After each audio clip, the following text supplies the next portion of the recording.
Marí,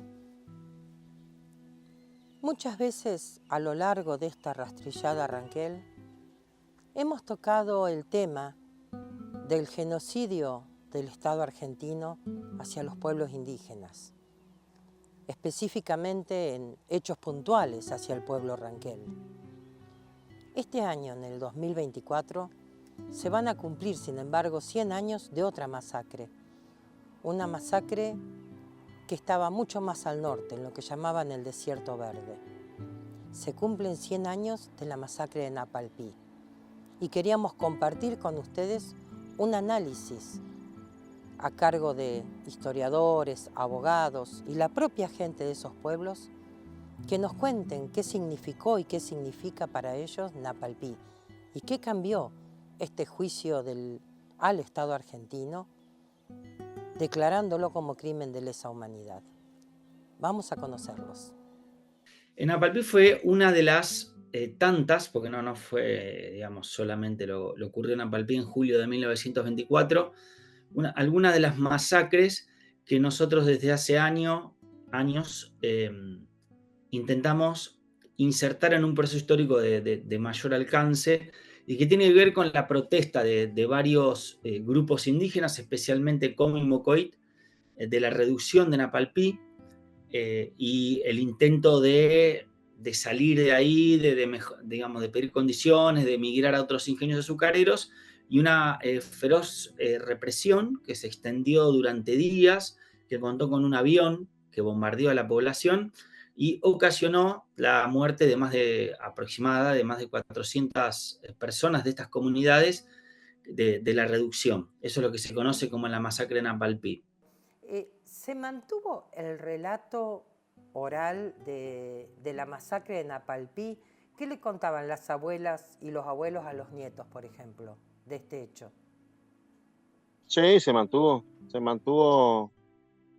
muy fuerte porque, bueno, como todo pueblo indígena, cazador, recolector, la tradición oral es muy fuerte, ¿no?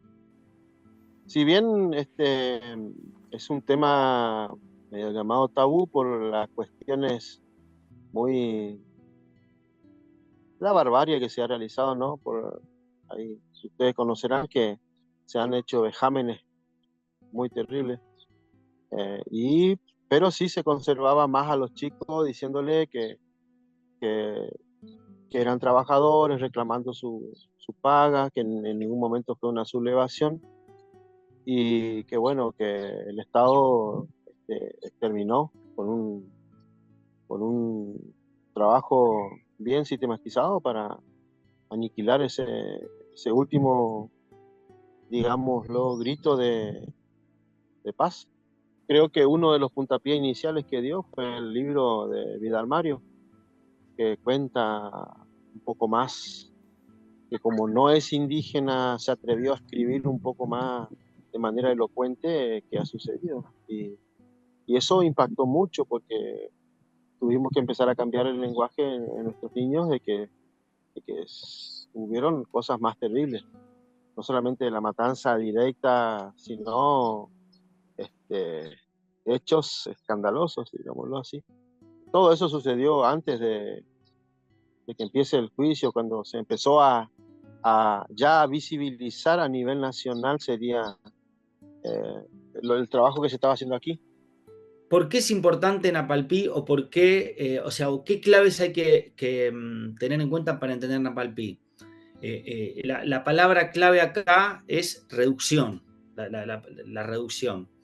Y a su vez, para entender la reducción, ¿no? Hacemos un zoom en la masacre y vamos a reducción. Si hacemos un zoom en reducción, vamos a la conquista del Gran Chaco. Eso sería como ir de lo más, digamos, de lo más macro a lo más micro. Lo macro es la conquista del Gran Chaco que hace el Estado argentino a fines del siglo XIX, pero que a diferencia de lo que ocurre en el sur, que es avanzada, si bien encuentra resistencia el Estado argentino para fines, digamos, de los años 80, para poner una fecha aproximada, logra controlar. Esto no va a ocurrir así en el Chaco y se va a extender durante décadas. De hecho, hay una campaña famosa de Rostaño en 1911, va a haber algunas campañas también en la década de 1930.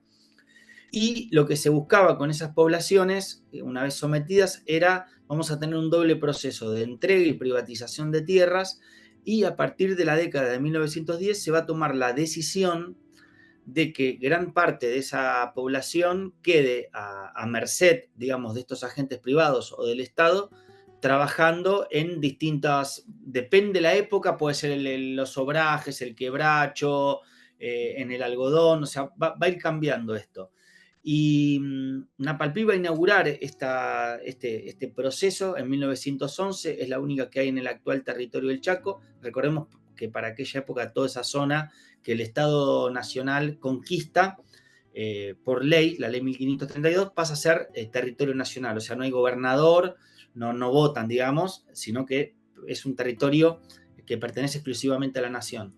Y después el Estado argentino va a crear 3 reducciones más a lo largo de esas décadas, las 3 ubicadas en Formosa.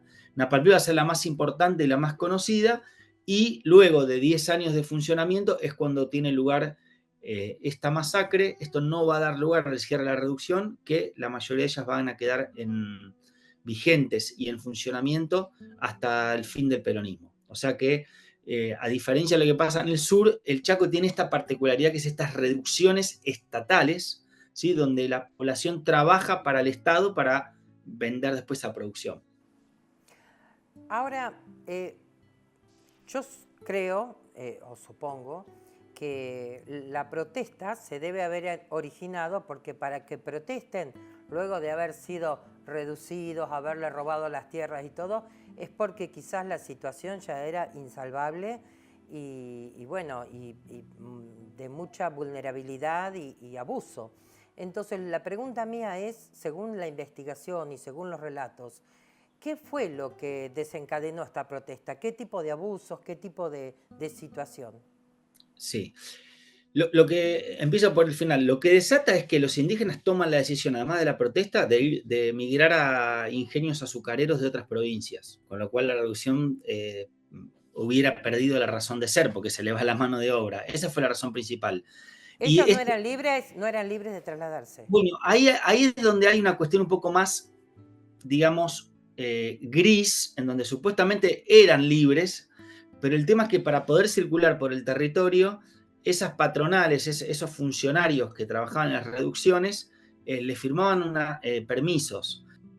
La reducción funcionaba como un centro de disciplinamiento, de utilización de la mano de obra, y que generaba condiciones precarias, y los indígenas estaban endeudados porque no cobraban un salario, sino que consumían en los almacenes de la propia reducción a precios carísimos. Entonces, cuando en vez de cobrar, eran como que saldaban la deuda de lo que habían consumido. Es un sistema, no se trata de un lugar de encierro nada más, es un sistema que funcionaba así, lo que se llama el peonaje por deudas, ¿no? O sea, vos sos peón porque no podés pagar esa deuda, estás, digamos, atrapado por esa deuda económica, pero que esa coacción de esa deuda tiene otras herramientas, ¿no? Entonces hay fuerzas de seguridad que te impiden la libre movilidad, tu identidad depende, y esa movilidad, de las papeletas que te firmaban digamos, las autoridades.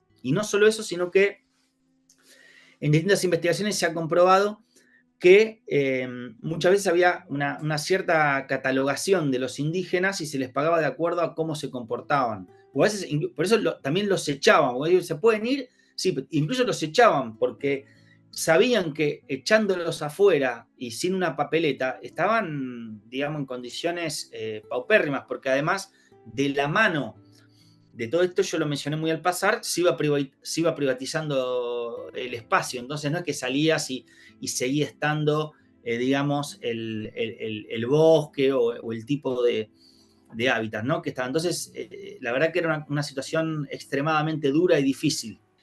Lo que va a hacer el Estado argentino con los indígenas, en todos lados, pero especialmente en el Chaco, es esto de someterla como mano de obra disponible, que cuando se necesitara mano de obra, los indígenas estuvieran reducidos, ¿no? Ahí para utilizarlos, y en las condiciones que estuvimos mencionando, de modo tal que no era sin entrar en disquisiciones teóricas respecto a si el trabajo, la apropiación de la ganada, la plusvalía, etcétera, realmente se trataba de una relación que difícilmente pueda ser entendida como una relación laboral en libertad, ¿no?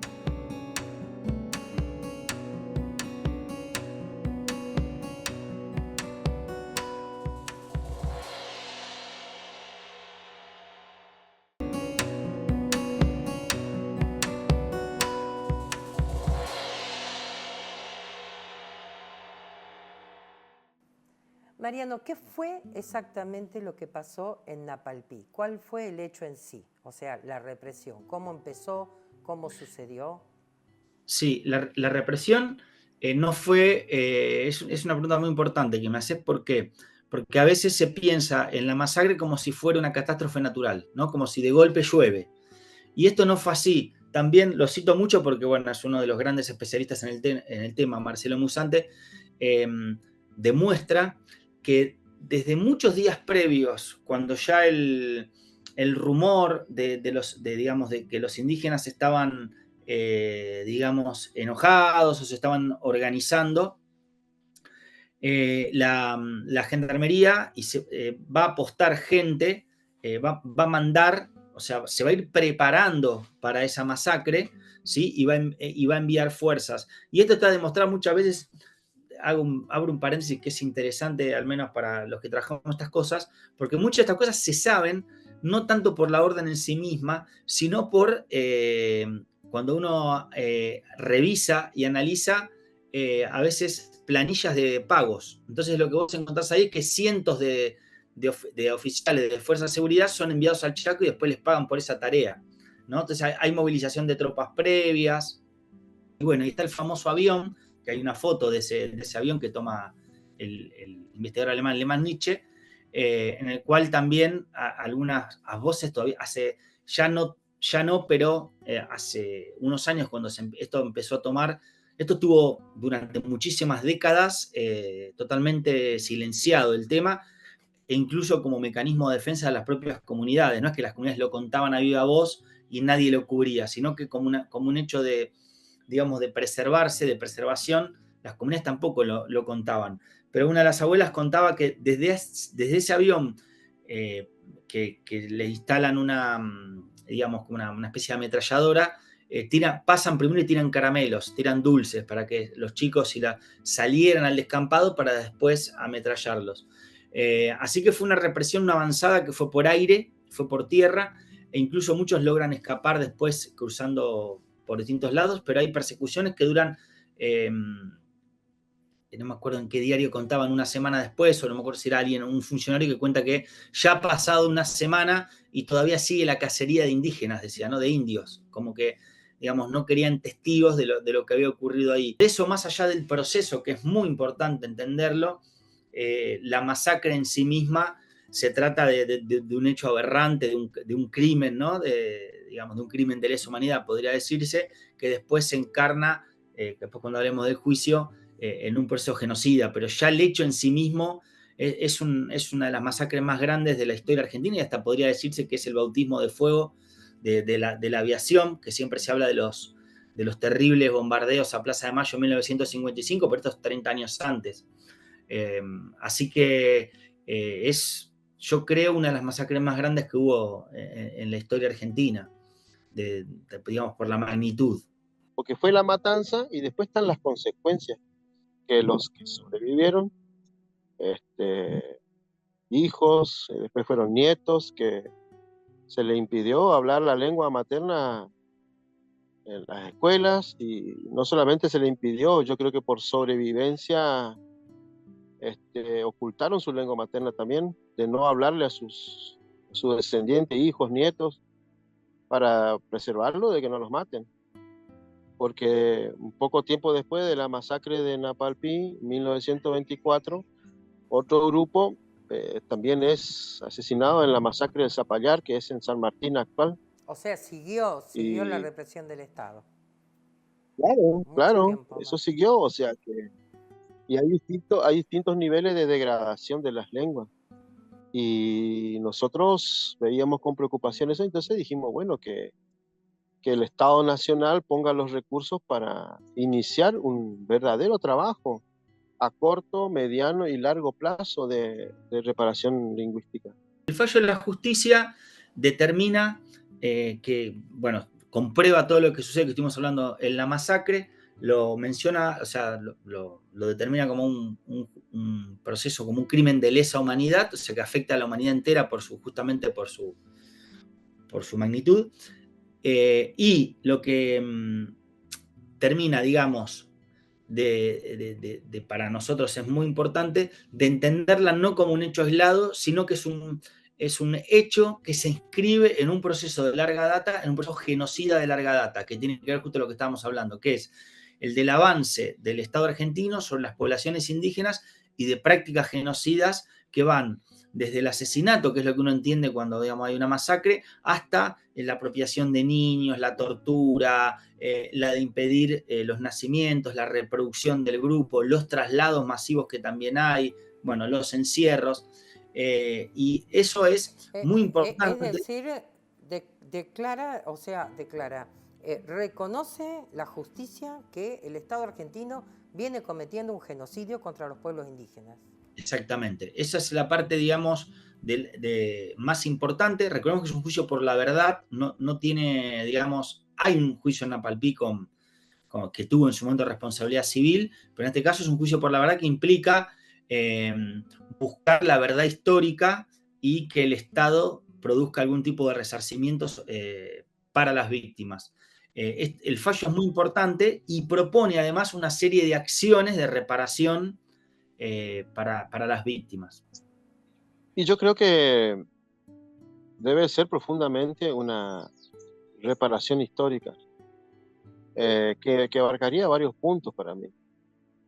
Nosotros valoramos mucho cuando allá por el 2007, la primera vez que asume como gobernador Capitanich, lo primero que hace, viaja a Colonia Aborigen, y en el verano de 2008, enero creo que fue, pide perdón a las comunidades indígenas del Chaco como gobernador.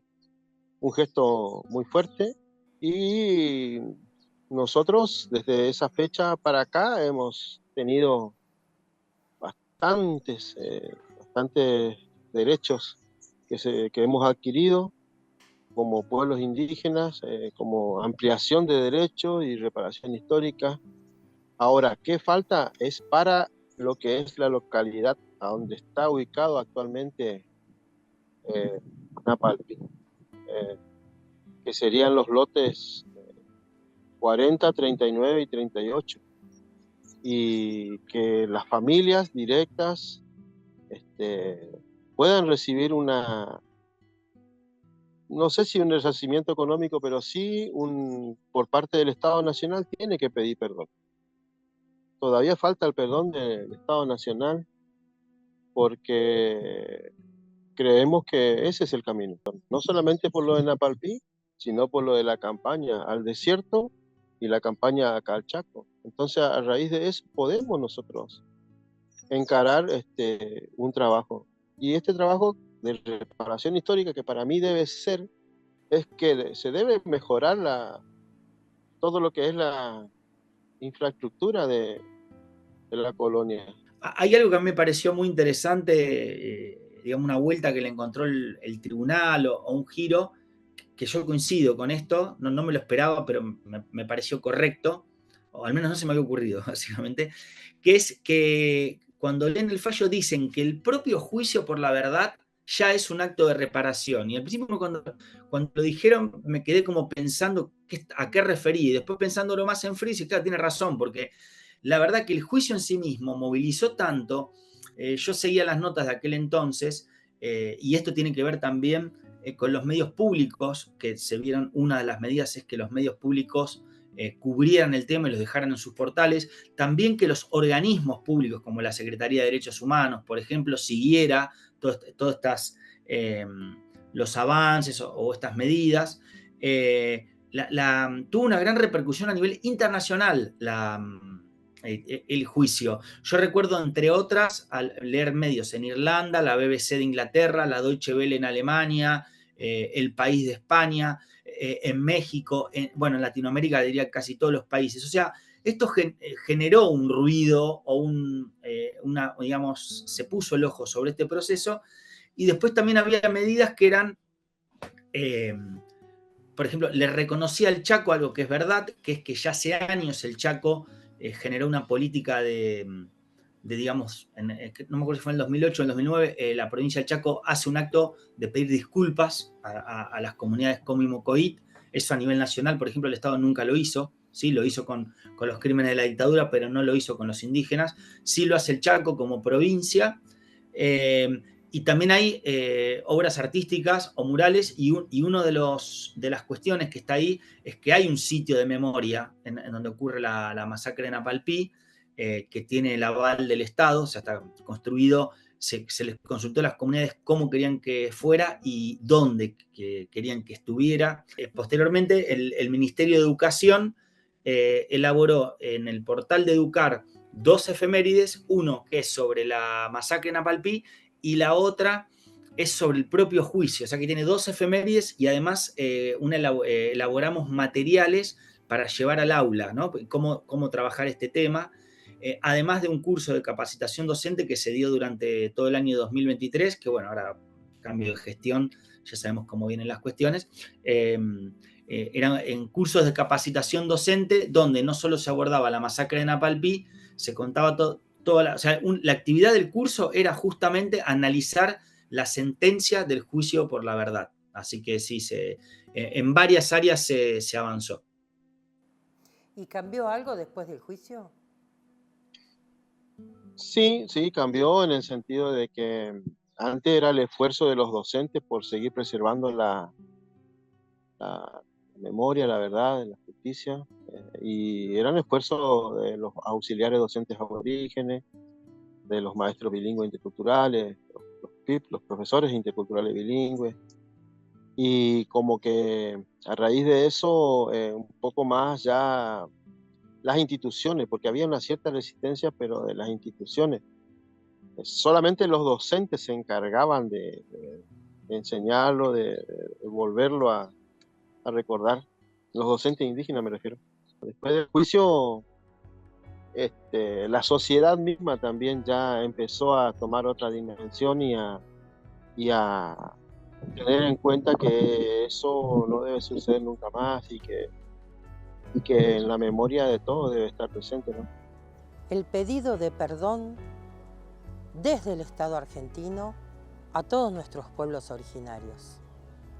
Qué cosa tan necesaria para poner un punto final a este genocidio que hasta que no se pida perdón no va a terminar.